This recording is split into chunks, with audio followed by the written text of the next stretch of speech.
महाकुंभ में भगदड़ के बाद 30 से 40 लोगों की मौत हो चुकी है, ढेर सारे लोग घायल हैं और कुछ लोगों के रिश्तेदार खो चुके हैं, उनको ढूंढने में लगे हुए हैं। महाकुंभ में अभी मातम का माहौल है, पसरा हुआ है, हर कोई के आंख में आंसू है। किसी ने अपनों को खो दिया तो किसी ने कोई अपनाओं ने घायल है। लेकिन सवाल यह है कि महाकुंभ इतने दिनों से बिल्कुल ठीक ठाक चल रहा था, कोई भगदड़ नहीं मची, लेकिन आखिर 28 से 29 जनवरी की रात आखिर ऐसा क्या हुआ कि अचानक से भगदड़ मच गई और इतना सारा सब कुछ हो गया। 30 से 40 लोगों की मौत हो गई। ये जो भगदड़ है इसको हम आपको विस्तार से बताएंगे, आखिर भगदड़ कैसे मची।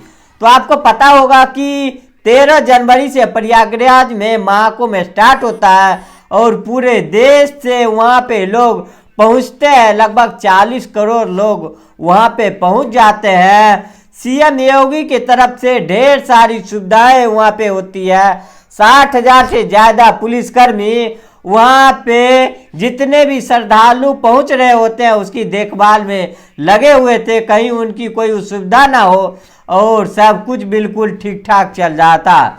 अब 28 से 29 जनवरी रात आती है और 29 जनवरी की रात यानी 29 जनवरी की सुबह को 5 बजे का टाइम में जो संगम नोज है, मतलब संगम है, वहाँ पे एक बैरिकेडिंग बनाया हुआ है और बैरिकेडिंग इसीलिए बनाया गया था कि वहाँ पे सुबह 5 बजे के टाइम पे अमृत स्नान होना था और जितने भी अखाड़े के जो साधु संत थे, नागा साधु, वो सब वहाँ पे स्नान करने के लिए सुबह के टाइम पे आएंगे और ये सारे जितने भी महाकुंभ में लोग थे, उनको जितने भी श्रद्धालु थे उनको सब पता थी और वो भी चाहते थे कि वो भी अमृत स्नान कर ले और इसीलिए कुछ लोग 29 जनवरी की रात को वहाँ से आते हैं और जो संगम नोज था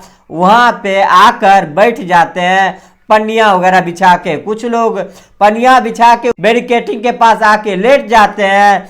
ये यानी कि ये स्नान करने की जगह है, ये बैरिकेडिंग लगी हुई है और यहीं पे सारे लोग लेट जाते हैं।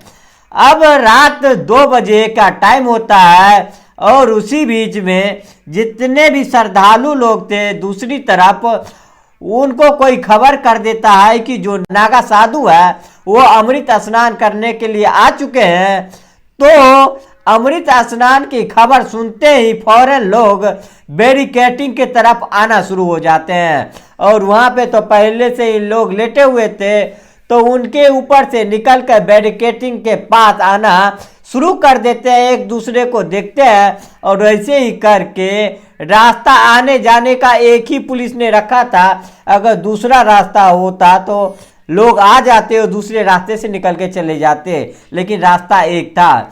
लोग इकट्ठे होते जाते हैं और उसी टाइम पे जो बैरिकेडिंग जो बलियों का लोग खड़े हुए थे वो अचानक से वो बलियां टूट जाती है और लोग आगे की तरफ बढ़ने लगते हैं और जो पीछे की तरफ थे वो और आगे आते हैं और इसी तरफ से जो महिलाएं लेटी हुई थी, जो बच्चे लेटे हुए थे, उनके ऊपर पैर रखना शुरू कर देते हैं और कुछ महिला बेहोश होकर नीचे गिर जाती है और जो नीचे पड़े हुए थे फिर वो ऊपर उठ नहीं पाते हैं क्योंकि लोग उसके ऊपर से निकल रहे थे। भगदड़ सी मच जाती है, लोग अपना वापस जा पाते हैं और जो पीछे वाले लोग हैं वो आगे की तरफ धक्का दे रहे थे और जो वहाँ पे सोए हुए थे वो फिर दोबारा उठ नहीं पाते हैं क्योंकि उनके ऊपर से उनके पैरों से कुचला जा रहा था। लोग उनके ऊपर से बराबर निकल रहे थे, जूते पैर सब महिलाओं के जितने भी लोग लेटे हुए थे उन पे पड़ रहे थे और उसके बाद पुलिस काबू करती है। इस मौके को पुलिस मौके पे पहुंचती है और जो लोग के अंदर की तरफ आ रहे थे उनको रोका जाता है, शांत करवाने की कोशिश की जाती है और 1 घंटे के बाद लोगों को वहां से बाहर निकाला जाता है और जितने भी लोग महाकुंभ में इंटर होते थे उनको रोक दिया जाता है और फिर पुलिस घायलों को लेके पुलिस पहुंचती है। लगभग 50 से 60 लोग उसी टाइम पे घायल थे। उसी टाइम पे 10 लोगों की मौत तो उसी टाइम हो चुकी थी। 10 बॉडियां तो लोगों ने उसी टाइम देखी थी। पुलिस ने अभी तक पुष्टि क्लियर कोई भी नहीं किया है कि टोटल कितनी की मौत हो चुकी है। ये खबर चारों तरफ फैल जाती है। सीएम योगी आदित्यनाथ एक वीडियो जारी करते हैं और पीएम मोदी का योगी आदित्यनाथ के पास लगभग 4 बार फोन आता है। योगी आदित्यनाथ श्रद्धालुओं से अपील करते हैं कि आप जिस तट पे हैं वहीं पे आप अपना स्नान कर ले।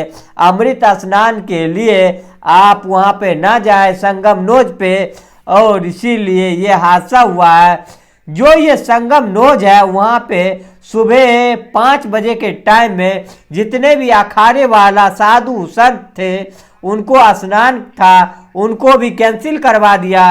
अब साधु जो है उनका कहना है कि पहले ढेर सारे जितने भी श्रद्धालु है ये अपना स्नान कर ले, उसके बाद अखाड़े के साधु संत स्नान करेंगे।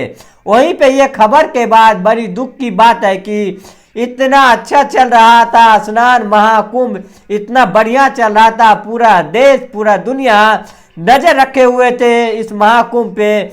35 से 40 करोड़ लोग एक जगह पे इकट्ठे हुए हैं और कोई दिक्कत नहीं हुई है। और आखिर में जिस बात का डर था वही हुआ। लेकिन ये कोई पहली बार ये महाकुंभ में हादसा नहीं हुआ है। इससे पहले भी महाकुंभ में बड़े बड़े हादसे हो चुके हैं जिसमें 800 लोगों की मौत हुई थी। और जब भी ये हादसा हुआ है वो अमावस्या वाले दिन ही हुआ है, यानी कि अमृत स्नान करने के लिए लोगों ने अमृत स्नान की चाह रखने में ये हादसा हुआ है। 3 फरवरी 1954 में सुबह 8 बजे के टाइम में जब लोग अमृत स्नान के लिए जा रहे थे तब भगदड़ होती है और 800 श्रद्धालुओं की मौत हो जाती है। और उसके बाद 1986 में हरिद्वार में कुंभ हादसा होता है। यहाँ पे लगभग 200 आदमी मर जाते हैं। और उसके बाद 2003 में होता है महाराष्ट्र के नासिक में गोदावरी नदी के किनारे, जहाँ पे कुंभ चल रहा था और वहाँ पे भगदड़ होती है और वहाँ पे 39 लोगों की मौत हो जाती है और 100 से ज़्यादा लोग घायल हो जाती है। और फिर उसके बाद होता है 2010 में कुंभ हादसा, और वह वो भी हरिद्वार के अंदर हुआ था जब 7 लोगों की मौत हुई थी और 15 से ज़्यादा लोग घायल हुए थे।